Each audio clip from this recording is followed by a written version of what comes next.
This has been a great boon to my practice.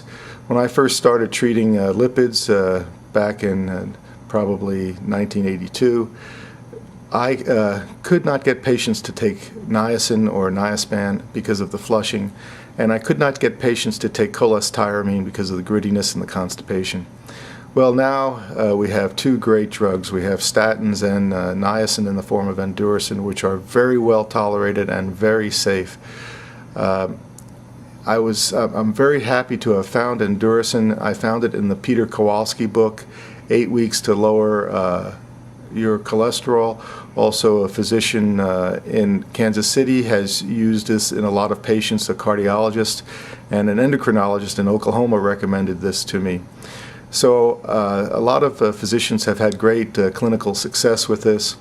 It just does not cause the side effect of flushing, and this is critical for patient compliance.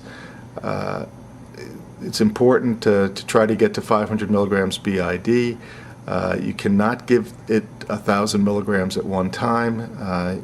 It's okay to break the tab in half if you want to titrate slowly up or down. I usually stop at 1,000 milligrams because that's the safest for liver and diabetes. However, there probably will be an occasion when I go up to 1,500 milligrams. The cardiologist in Kansas City, who has more experience than me, says he finds that some patients really will get a bump in their HDL by going up to 1,250 milligrams a day. This is the best way to raise HDL. It's often pointed out that HDL is not a guideline. However, the American Diabetic Association does say to raise HDL in its diabetics.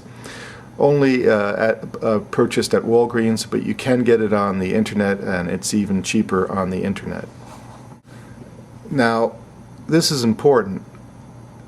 People say you can't treat everybody. Well, why not? I mean, for 33 cents a day in my community, I can prevent heart disease and stroke, because even if they have the disease, I can try to get regression with these medications. There are potential problems with individual patients, but for most patients, for most Medicaid patients, this is the way to go. For people who have more money, my preference is Crestor. For people who are older with some questionable renal insufficiency, my preference is Lipitor.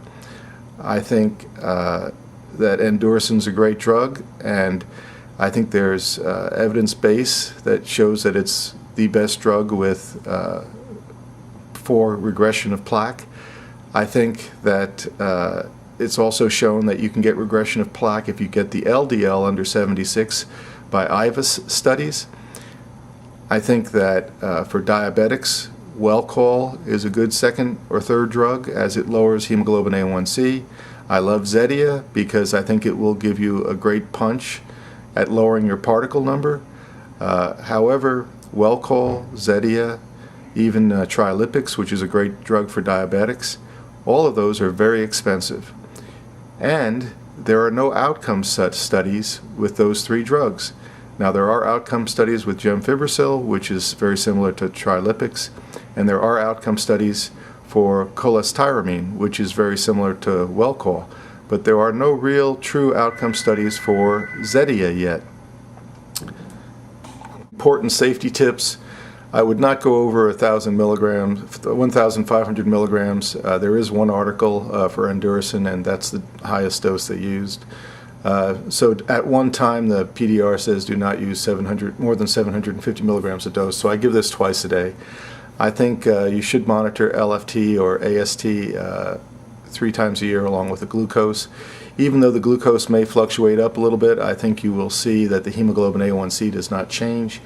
I would, however, avoid this drug in uncontrolled diabetes, as well as gout, peptic ulcer disease, or atrial fibrillation. Simvastatin, you have to love this drug because it's generic. However, I am really concerned in this for the patient with some renal insufficiency or someone who gets very sick. If a patient gets very sick on you, please stop the statin. Rhabdomyolysis is rare at 1 in 1 million. However, I think we don't want to see any cases. And if you're going to get a problem with rhabdomyolysis, it's going to be on simvastatin 80 milligrams in a patient who gets sick. their renal function decreases, or they take other drugs which cause the level to go up, and then they may get rhabdomyolysis. I often find that muscle pain is associated with the vitamin D level, so I always get vitamin D levels. And if the level is under 32, then give the patient 50,000 units once a week for 8 weeks, and then 2,000 units a day. I probably check the vitamin D after that once a year in the wintertime. Avoid the high-dose 80 milligrams simvastatin.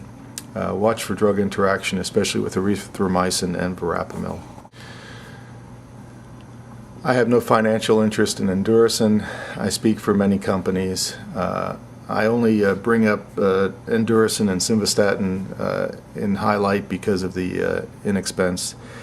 I think they are very safe drugs, but I think many of these drugs are very safe. Actually, the combination of simvastatin with niaspan in Simcor might be a drug for Medicare patients if Medicare will pay for that. Pardon me, Medicaid, as in my area, Medicaid will pay for it. And the patient will then be able to get the two drugs while they could not afford the $16 for 100 tablets over the counter for Endur-acin.